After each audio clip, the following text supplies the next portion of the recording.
दोस्तों normally UK में अगर आपको एक घर परचेज़ करना है तो आपको 10 से लेकर 20% तक मिनिमम डिपॉजिट देना पड़ता है। ये लेंडर टू लेंडर वेरी करता है, लेकिन एटलीस्ट 10 से 20% तो मिनिमम रिक्वायरमेंट है। तो अब लॉयड्स बैंक ने एक नया प्रोडक्ट लॉन्च किया है जिसमें आपको वो ऑप्शन देता है कि आप 5,000 पाउंड डिपॉजिट करके एक घर परचेज़ कर सकते हो। तो नॉर्मली मान लो एक घर 250,000 पाउंड का है तो उसमें एटलीस्ट अगर आपको 10% डिपॉजिट देना पड़ता है तो आपको 25,000 पाउंड देने पड़ेंगे, और अगर रिक्वायरमेंट 20% की है तो आपको 50,000 पाउंड तक डिपॉजिट करना पड़ सकता है। ये मिनिमम है, इससे ज़्यादा आप जितना मर्जी दे सकते हो। लेकिन इस नई स्कीम के साथ लॉयड बैंक ऑफर करता है कि आप 5,000 पाउंड का डिपॉजिट दे करके एक 300,000 पाउंड तक की लिमिट का घर परचेज कर सकते हो। इसकी डिटेल्स मैं आपके साथ अभी शेयर करने वाला हूँ। मैं आपको ऑफिशियल वेबसाइट पे भी लेके जाऊँगा और वहाँ पर हम लोग फुल एक्सप्लोर करेंगे कि क्या ऑप्शंस अवेलेबल हैं, कैसे अवेलेबल हैं, ठीक है, इसमें क्या कंडीशंस हैं, इसको अप्लाई कैसे करना है, वो सब हम लोग इस वीडियो में देखने वाले हैं। चलिए शुरू करते हैं। तो अगर आपने मेरा चैनल सब्सक्राइब नहीं किया है तो आप मेरे चैनल को सब्सक्राइब कर सकते हैं ऐसी वीडियोस के लिए। आप मेरा इंस्टाग्राम चैनल भी फॉलो कर सकते हैं for daily UK life updates के लिए। तो चलिए शुरू करते हैं। इस न्यूज़ के आते ही सबसे पहला क्वेश्चन तो ये आता है कि जो इमिग्रेंट्स हैं, चाहे वो स्किल्ड वर्कर वीज़ा पे हैं, चाहे किसी भी वर्क एनवायरनमेंट में हैं, स्किल्ड वर्कर पे हैं, और बेसिकली स्किल्ड वर्कर में ही होंगे, केयर होम में होंगे, तो क्या वो लोग भी इस स्कीम के लिए एलिजिबल हैं? तो इसका आंसर है यस। इमिग्रेंट्स जो स्किल्ड वर्कर वीज़ा पे हैं, जो care home worker visa etcetera पे हैं, वो सब भी इस स्कीम के लिए एलिजिबल होंगे। लेकिन इसमें कंडीशन क्या है? इसमें कंडीशन एक है कि बैंक आपका क्रेडिट हिस्ट्री चेक करेगा। अगर आप उसके लिए एलिजिबल हो तभी आप इस स्कीम में पार्टिसिपेट कर सकते हो, तभी आप अप्लाई कर सकते हो।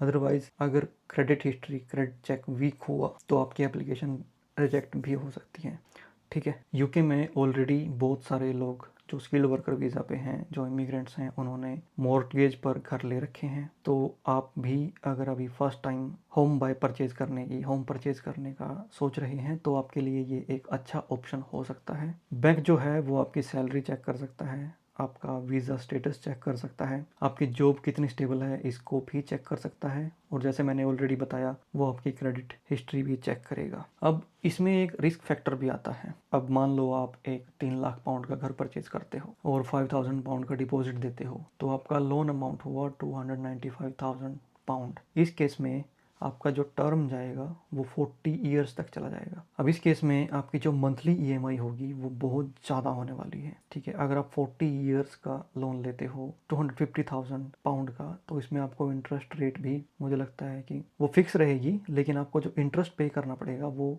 बहुत ज़्यादा पे करना पड़ सकता है। तो आपको एक ये रिस्क फैक्टर इंक्लूड करके रखना होगा। और फ्यूचर में अगर जिस घर को आप परचेज करते हो तो हमें नहीं पता कि फ्यूचर में उस प्रॉपर्टी की मार्केट वैल्यू बढ़ने वाली है या घटने वाली है। हम ऑप्टिमिस्टिक हो सकते हैं कि फ्यूचर में वो बढ़ने वाली ही होगी, लेकिन हमें दोनों साइड का एक बार कंफर्म करना पड़ेगा, कि लेके चलना पड़ेगा कि वो पॉजिटिव भी हो सकती है, वो नेगेटिव भी हो सकती है। तो अगर वैल्यू गिरती है, आपका जो लोन अमाउंट है वो कम होने वाला नहीं, ठीक है। अगर बढ़ती है तो it's a win win situation, you already know that. और अगर आप स्किल्ड वर्कर वीज़ा पे हो और फ्यूचर में चल के आपका वीज़ा रिलेटेड सिचुएशन चेंज हो जाती हैं, आपकी जॉब स्टेबल नहीं रहती है, तो उस केस में भी आप पर प्रेशर आ सकता है। तो चलिए अब डायरेक्ट लॉयड्स बैंक की वेबसाइट पे चलते हैं, वहाँ देखते हैं कि ये इस प्रोडक्ट पे क्या मेंशन करते हैं। तो सबसे पहले अगर आपको इस प्रोडक्ट का ऑफिशियल लिंक चाहिए तो मैंने वो लिंक डिस्क्रिप्शन में ऑलरेडी पेस्ट कर दिया है, आप वहाँ से क्लिक करके इस ऑफिशियल वेबसाइट को ओपन कर सकते हो। तो चलिए इसको चेक करते हैं। ये सब थोड़ा सा इंट्रोडक्शन है। स्मॉल डिपॉजिट 5,000 का रहेगा, फिक्स इंटरेस्ट रेट रहेगी फॉर 5 ईयर्स, और आप एक प्रॉपर्टी परचेज कर सकते हो। फिर इसके बारे में थोड़ा सा इंट्रोडक्शन देते हैं कि अगर आपके पास 5,000 का डिपॉजिट है तो आप मोर देन 95% जो प्रॉपर्टी वैल्यू है उसको आप मॉर्टगेज में ले सकते हैं, ठीक है। अब ये बोलते हैं कि who can get A 5,000 deposit mortgage. तो एटलीस्ट वन एप्लीकेंट जो है वो फर्स्ट टाइम बायर होना चाहिए, आपके पास 5,000 पाउंड का डिपॉजिट होना चाहिए जो आपकी अपनी सेविंग हो। ये जो गिफ्ट वगैरह है वो एक्सेप्ट नहीं किए जाएंगे, ठीक है। जो प्रॉपर्टी आप खरीद रहे हो, जो प्रॉपर्टी आप परचेज कर रहे हो, वो आपकी पर्सनल यूज़ के लिए होनी चाहिए, वो शेयर्ड में या फिर बाय टू लेट नहीं होनी चाहिए। उसमें आप पर्सनली, इंडिविजुअली रहेंगे तभी वो इस स्कीम के लिए एलिजिबल रहेगी। जो प्रॉपर्टी की वैल्यू है वो 3 लाख पाउंड से ज़्यादा नहीं होनी चाहिए और 1,02,000 पाउंड से कम नहीं होनी चाहिए। ठीक है, जो मॉर्टगेज आप ले रहे हो ये रीपेमेंट मॉर्टगेज रहेगी। ठीक है, फिर ये बोलते हैं कि जो प्रॉपर्टी आप परचेज कर रहे हैं वो हेल्प टू बाय स्कीम्स के थ्रू नहीं परचेज की जा सकती, जैसे कि शेयर्ड इक्विटी हो गया, शेयर्ड ओनरशिप हो गया, और या फिर राइट टू बाय स्कीम्स हो गई। आप इस प्रॉपर्टी को इनके थ्रू नहीं परचेज कर सकते हैं, और आप एक न्यू बिल्ड होम को भी इस स्कीम के अंडर परचेज नहीं कर सकते हैं। यहाँ पर ये एक एग्जांपल देते हैं कि आप कितना बोरो कर सकते हैं। तो अगेन, अगर प्रॉपर्टी की वैल्यू 300,000 पाउंड है तो 5,000 पाउंड का डिपॉजिट देके आप 295,000 पाउंड तक बोरो कर सकते हैं। अगेन ये डिपेंड करता है आपके क्रेडिट स्कोर पर, आपकी एलिजिबिलिटी पर। ठीक है, तो अगर आप एक फर्स्ट टाइम बायर हो तो आपके पास ऑप्शन है कि आप मिनिमम 97,000 पाउंड से मैक्सिमम 295,000 पाउंड तक का लोन या अमाउंट बोरो कर सकते हैं। यहाँ पर ये एक हिंट भी देते हैं कि मान लो अगर आप 3 लाख पाउंड का घर लेते हो 5,000 पाउंड का डिपॉजिट देने पर, तो आपकी जो इंटरेस्ट रेट होगा, जो आपकी मंथली EMIs होंगी, वो भी बहुत ज़्यादा होने वाली हैं। तो आपको ये सब भी कंसीडर करना पड़ेगा। ओके, अब आपको ये अप्लाई कैसे करना है, ये इधर कुछ स्टेप्स प्रोवाइड करते हैं। सबसे पहले आपको इनका मॉर्टगेज कैलकुलेटर यूज़ करना है, जहाँ से ये आपको बताएंगे कि आप कितना बोरो कर सकते हैं। उसके बाद आपको एक एग्रीमेंट इन प्रिंसिपल प्रिपेयर करना होगा।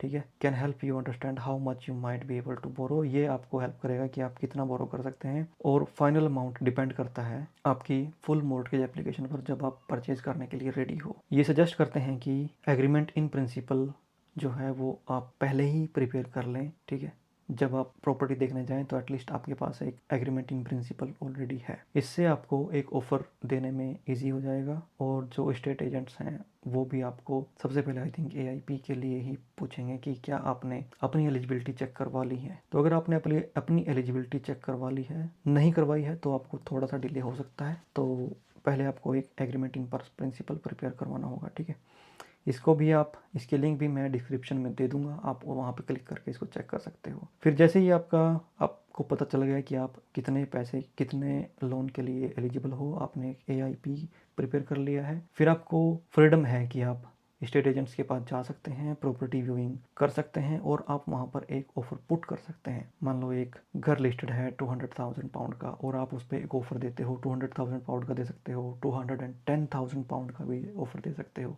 तो यहाँ पर ऐसे बिडिंग होती है। ऐसा नहीं है कि आपने जैसे घर परचेज करना है, आपको वो पसंद आया और आपने बोल दिया कि मैं इस पे, ये 2 लाख का घर है, मैं इस पे 2 लाख दे रहा हूँ। ठीक है, आपकी बिड एक्सेप्ट कर ली जाएगी, लेकिन क्या आपको वो घर मिलेगा या नहीं मिलेगा वो श्योर नहीं है, क्योंकि वो घर जाएगा उस बंदे को जिसने हाईएस्ट बिड पुट करी है। मान लो आपने 2 लाख की पुट करी है और किसी और बंदे ने 2,10,000 की पुट कर दी है, तो वो घर जाएगा 2,10,000 वाले के पास। तो ऐसे यहाँ पर ये बिडिंग सिस्टम के थ्रू एक घर सेल होता है। फिर जैसे ही आपके पास AIP है, आपका जो ऑफ़र है एक घर के लिए वो एक्सेप्ट कर लिया गया है, उसके बाद आप मॉर्टगेज के लिए अप्लाई कर सकते हैं। ठीक है, तो ये अगेन लिंक है, आप यहाँ से मैं इसको डिस्क्रिप्शन में दे दूँगा, वहाँ से आप इस लिंक को फॉलो कर सकते हो फॉर फर्दर इन्फॉर्मेशन। तो यही था कुछ। मेक श्योर आप इन लिंक्स को चेक करें, अपनी एलिजिबिलिटी को चेक करें, और अपना फ्यूचर प्लान अकॉर्डिंगली प्लान करें, क्योंकि सिचुएशंस हमेशा सेम नहीं रहती हैं। अगर आप मानते हो कि सिचुएशन स्टेबल रहेगी, आपकी जॉब स्टेबल रहेगी, आपकी वीज़ा रिक्वायरमेंट्स स्टेबल रहेंगी, तो ही आप एक नया घर परचेज करना, अदरवाइज़ ये आपके लिए एक बर्डन हो सकता है। तो आज की इस वीडियो में इतना ही।